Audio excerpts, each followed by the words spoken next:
As I suspected, 32 flavors. Well, welcome back. How are you all doing? Good morning, good evening, wherever, whenever you are. Hello, everyone. We'll be talking Cobra Commander #1, and this is the first of a 5-issue mini-series. Joshua Williamson as well. Another book in the Energon Universe from the Image Comics imprint Skybound. We already have Void Rivals from Robert Kirkman. We have DWJ doing Transformers. Williamson, as mentioned, who's had Duke, and now he gets to do another book with Cobra Commander. And to talk about this comic will be two gentlemen here who are very well versed in the lore of G.I. Joe and Transformers. And we'll start off with the introductory guy first. Welcome to the channel, Mr. Aaron Sparrow. How are you doing, sir? I'm doing great. Thanks for inviting me. It's good to be here. Oh, thanks for coming on and joining us. And of course, a lot of you guys know him. He's a regular on here. He's done this with me several times, and we get to share this dance this time with another gentleman involved. How are you, Ironcaster? I am having a blast here, buddy. Like any chance I get a chance to actually get into some actually good comics going on right now. Like I'm all for it. And not to jump the gun here or anything, but we are in some good comics right now. Yeah, and I think we should just kick off with that with our thoughts on this because like Duke, Cobra Commander is a mini series, and I guess I'll be the lead off baseball style. I was surprised how much I enjoy this comic as a G.I. Joe Transformers normie. It reads like the contrast of Duke, because Duke was this really hit the ground running, pedal to the metal, balls to the wall, energetic story that was almost frantic even, but I had fun with it, and it was heroic and obviously a little conspiratorial, whereas this story is almost like a polar opposite. It's a lot more slow. It's a little bit more bone chilling, tingle up the spine sensation type of thing. And I could feel the mood in this one. It is very, very dirgy and grim. I could feel the winter chills in this one. No winter puns intended for guys like me and Caster, but it's just like, wow, this book is wholly different, but it reads very well, at least as far as my perspective gets of it. Totally different story, but still set within the universe, and the continuity plays very beautifully. I was just like, oh man, we're really making this all kind. It really does make it feel like, okay, you can understand the story on its own merits, but man, if you're reading all the other books, oh, you're gonna have a field trip with this one. And dude, there's some moments I'm like, wow, that's almost really unsettling. Really unsettling. So there's some really nice tense moments, really well pacedly told as well. Try to be as very vague here without getting anything. I think I'm doing a good job of it, actually. But I had fun with this issue. Read a little quick, but the more you just have it, once again, do the slow build, almost like a horror movie where you're trying to get to the killer and like his moments, you could definitely read it in that type of tempo, if you will. So I definitely had fun with this one. I'm going to pass it off to the G.I. Joe gentleman. Mr. Sparrow, what were your spoiler-free thoughts on Cobra Commander? Keep it real. Keep it real. It's so tough to do it spoiler-free, but I'm going to give it a go here. This much like Duke, is very well written. It's very well considered. I think that Joshua Williamson probably sat down and took a lot of time to think about what they wanted to do in this new this new universe of G.I. Joe and Transformers. So there's a lot of thought behind it. It was kind of a roller coaster for me. It started off, I was in, then I wasn't sure I was in. Like some stuff came up that I was like, oh, I don't know about this. I don't know how this is going to play out. And then when we get into spoilers, I'll give I'll give all the ins and outs of that. I will say that like in sections, the art reminded me of Star Wars Dark Empire with the coloring and the kind of simple but really effective and really well done artwork that was presented. So overall, I think that there's some really interesting things here, and I'm excited to like get into the spoiler territory so we can really dig in. All right, awesome. Thank you, sir. All right, Caster. Remember, spoiler free. Sound off, my guy. Yeah, this one I found to be really interesting because this is sort of in some ways it's kind of doing a little bit of the opposite of the Duke book. Yeah. Whereas that was starting to get into some sort of dark realms of kind of questioning, what the character knew and what he could trust or not. Whereas here you have this is your titular villain who's being given that complexity, and they're kind of putting him in a slightly different light here, which I'm curious how the longtime Joe heads are going to feel about this, but I'm kind of here for it because I think it's a good change to be able to build upon. And I think the worst part is, of course, with this book is that I now have to wait an entire month to get to the next issue, because there were a couple times with this book where I had to stop and say, "Wait, what?" before I could fervorously get back into it. And by the end, I'm annoyed that I now have to wait until the 21st of February. Yeah, there's a big reveal in here that Huge. yeah, so there were some questions that people had in the early issues. When Transformers #1 came out and #2, there's a question that people had on their minds, and there's a big reveal in here that that partially answers that question. So that was something that I really liked about this issue. It's very kind of it feels like a horror book, and when you read Josh Williamson's commentary in the back, which I think is always really helpful and really kind of cool when you get into the writer's mind or the artist's mind about what it is that they intended for the page. I always find that interesting. And Joshua Williamson did it in Duke, and he does it again here in Cobra Commander. And I think that really that's really helpful, and it's really a lot of fun. So yeah, we'll get into it more, but yeah, I think that this has got a very different tone than people probably expect. It certainly threw some curveballs my way that I was not ready for, and I wasn't sure I was gonna like. So, all right. Well, I guess we're all just ready to talk spoilers. So you're 7 minutes in, viewer, and you have heard us talk about without giving things away. I think we've all done a pretty damn good job, actually. If I'm going to be very fair, I think we all did a damn good job of not giving anything away. So I'm saying this is it. We're getting spoilers. 3, 2, 1. I did my opposite fingers, and go Ironcaster. We'll let you be the lead off. All right. That at the very end there, we finally getting to find out with this Energon Universe where the heck Megatron is. Yes. I remember you were like, where is he? I was like, oh, is Christian Bale here? He wants to know where he is. Okay, so clearly this guy's a big deal, because even all you other Transformers kept asking, where is he? I'm like, okay, I guess you guys keep talking about he must be important.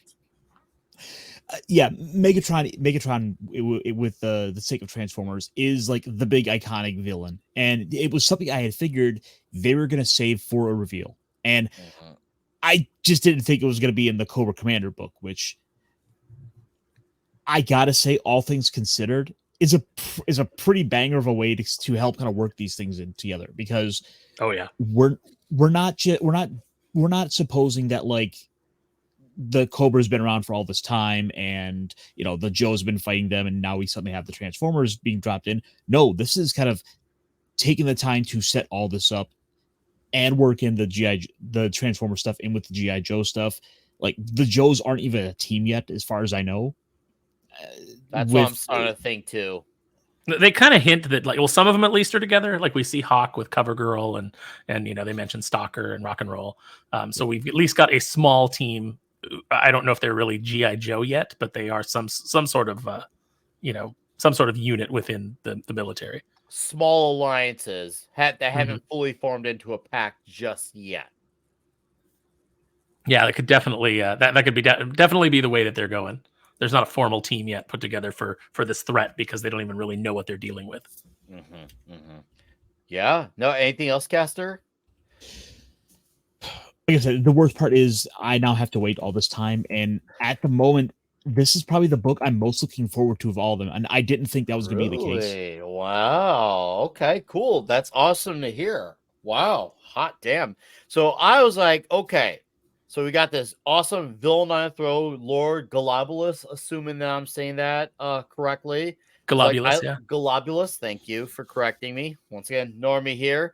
I was like, I like this guy in the throne. He definitely feels like he has a really cold, emperorish type of voice to him. I could hear Cobra Commander, which I actually do recognize Cobra Commander's voice, as normie as I am with these franchises. I do recognize the voice. So I did hear Cobra's voice when reading this comic book. And judging by the results, it seems like Joshua Winston made it very intentional to lead with that voice in his head, which to me that's a very ideal move. That's a very ideal move for the geeks. Yeah, anytime you can write the character in and get the mannerisms down enough that the reader is going to start just getting the voice into their own head, I think is a good sign you're off to a good start with the book. Yeah. And it's interesting you mentioned that this book, like all the other books, these books all have their own like individual identity. Like judging by what we have so far with Void Rivals, Transformers, Duke, now Cobra Commander, each book kind of is its own flavor. It's almost like a Baskin Robbins 31 flavors thing. Like each thing is its own unique little entity. They all have like a lot of action. There's all some big stuff going on, but each thing is really kind of its own special, unique flavor. And I do like that. And I also love that the continuity is really tying in. It's just like, holy crap. Once again, we're talking about this Megatron guy, right? It's in a Cobra Commander book. No one probably expected that.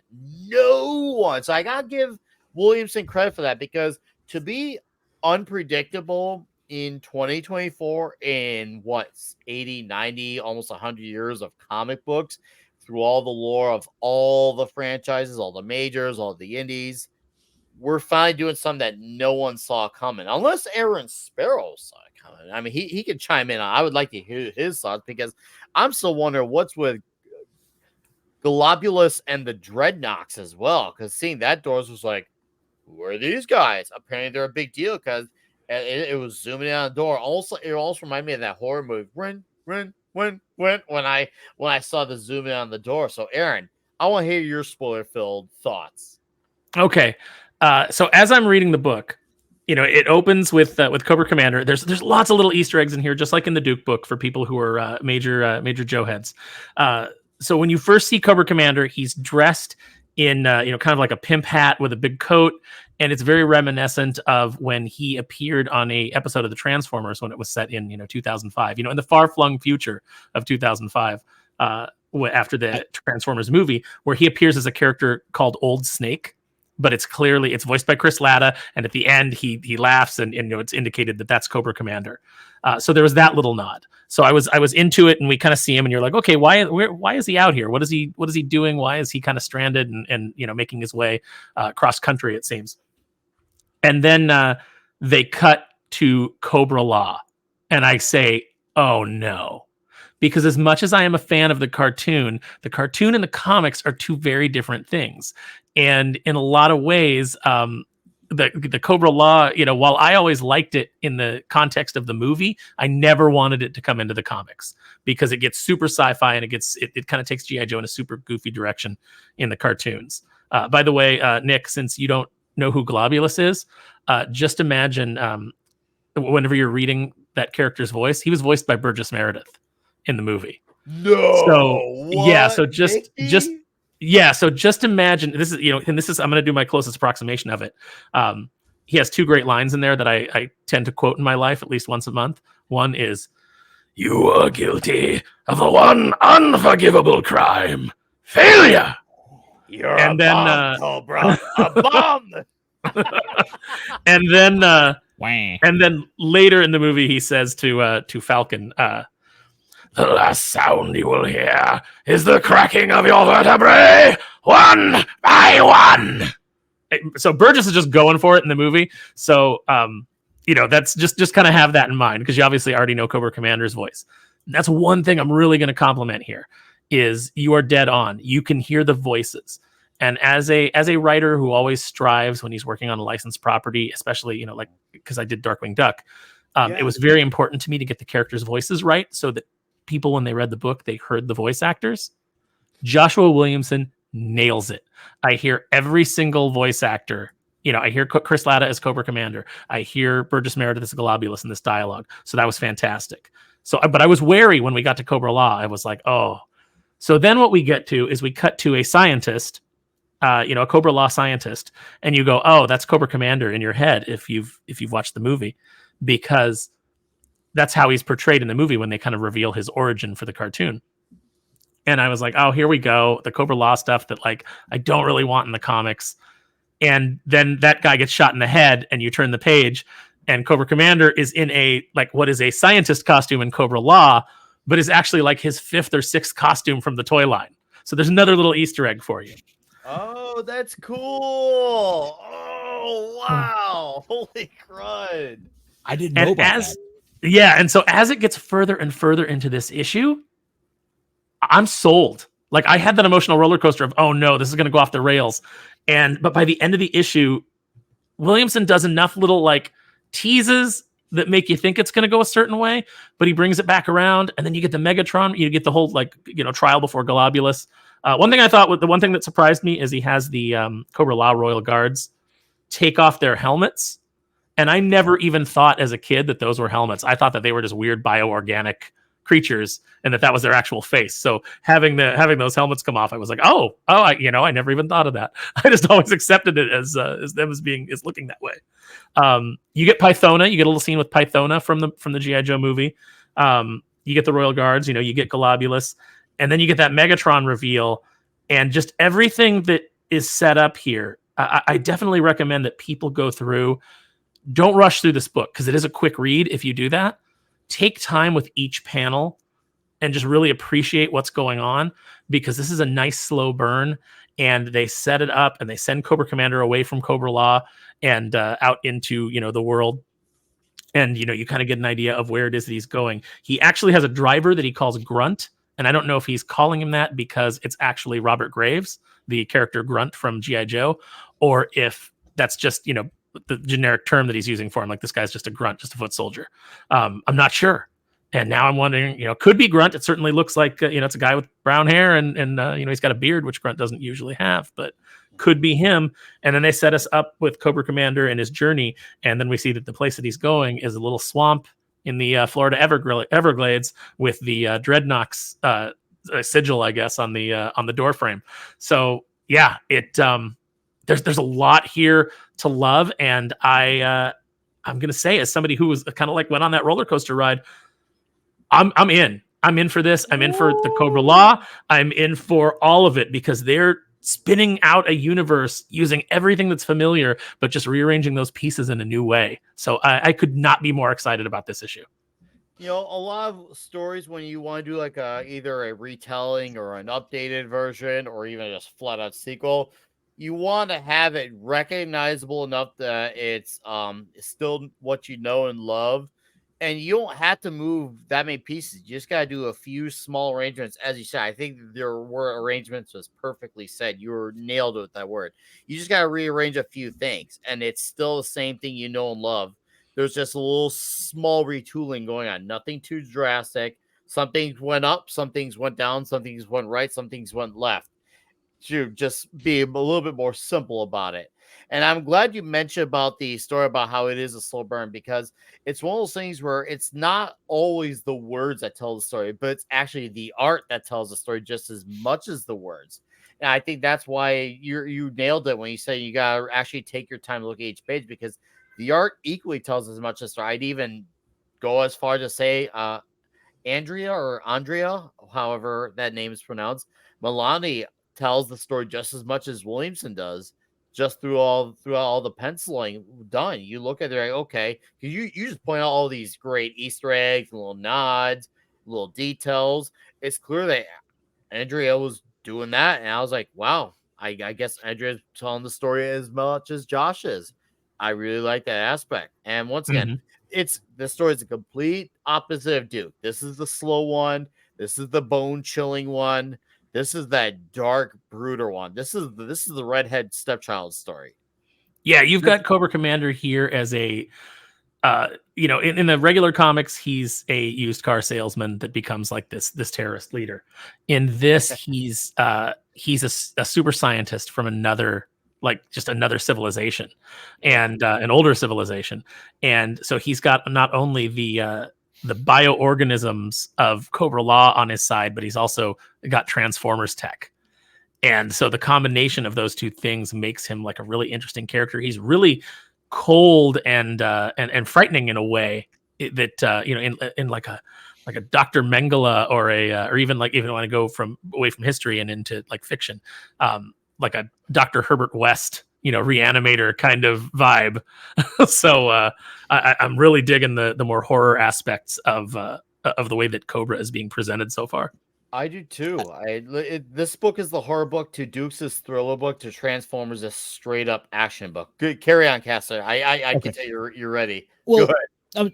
I was just kind of thinking that what they've effectively done is take all these familiar elements of stuff that these stories that we've known for decades and decades.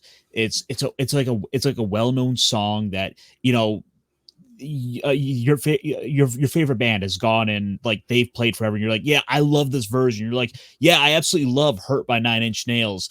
And then here comes Johnny Cash, and then he just completely rewrites it. Mm-hmm.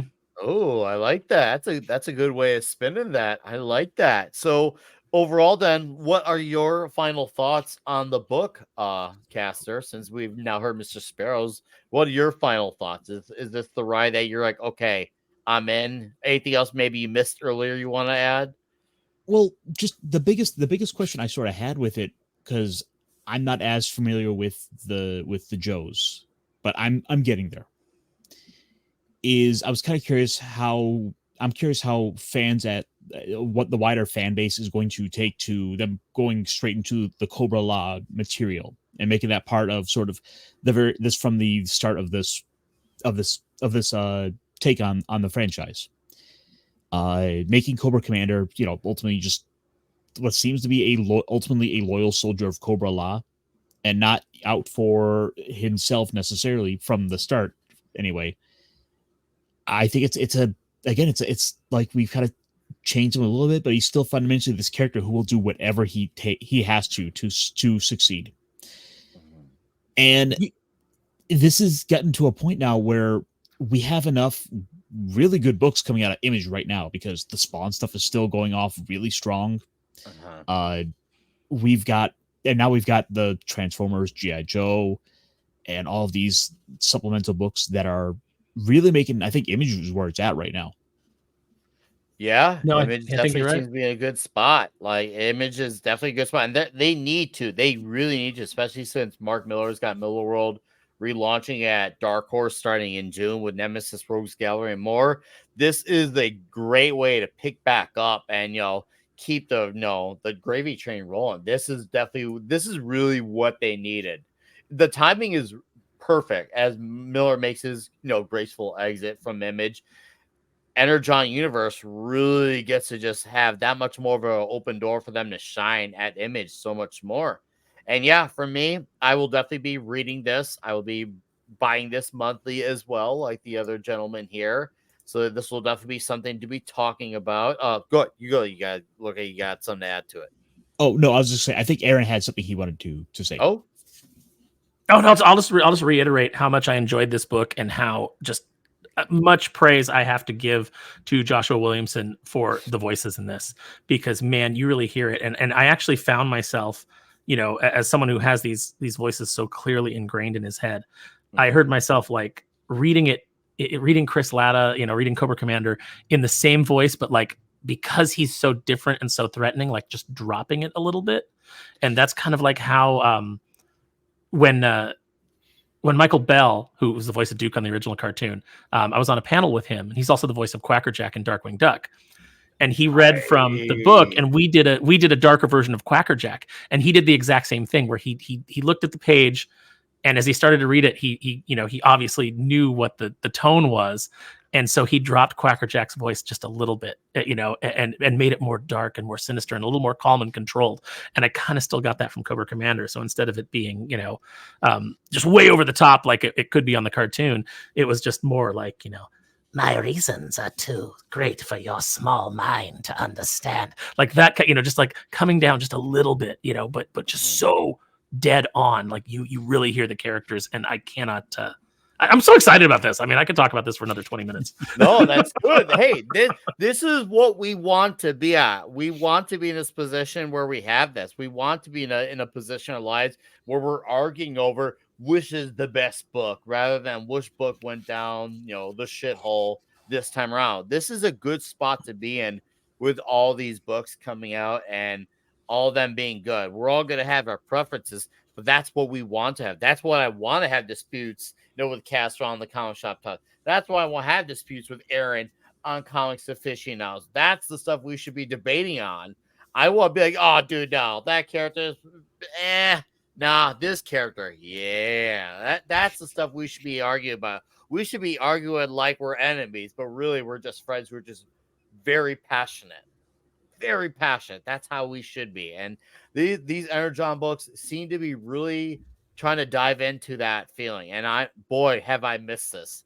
Boy, have I missed this feeling with a comic book universe I could just get lost in and just feel one with this universe, and then just get to admire all the characters, grow with these characters, get invested with them. And then before I know, I'm going to start having my own arguments to say, hey, is why I prefer so-and-so. So I'm looking for this just like all these other gentlemen. Also, too, maybe it's because, I love my DC, but seeing Cobra Commander at the very beginning, I thought of the question with the top hat and the trench coat. I thought of the question. And for all, I'm like, hold on, that's not the question. That is definitely not the question. That's this Cobra Commander guy. You're just being too DC about it, Nick. But yes, anyways, this book is a recommend. It's very different, but it's a good different. And if you're someone who's been wondering, once again, should I, should I not? This is under the yes. The answer is simply yes. So with that all said, we've been almost for half hour. Hell yeah. Do you have anything you want to plug on the way out, Ironcaster, for our audience listening on this video? Well, you can find me over my channel, Ironcaster, where I've been delving into trying to talk about more big robot stuff, mechs and Super Sentai and Tokusatsu, and just a lot more positive stuff. And I think I might have to start putting out some, reviews and recaps for some of the Transformers comics. So I think you should. Stay tuned over there for me. You should. And of course, the Friday Night Comic Shop Talk, where we get to go have more fun, and we more often than not talk about the comics we love.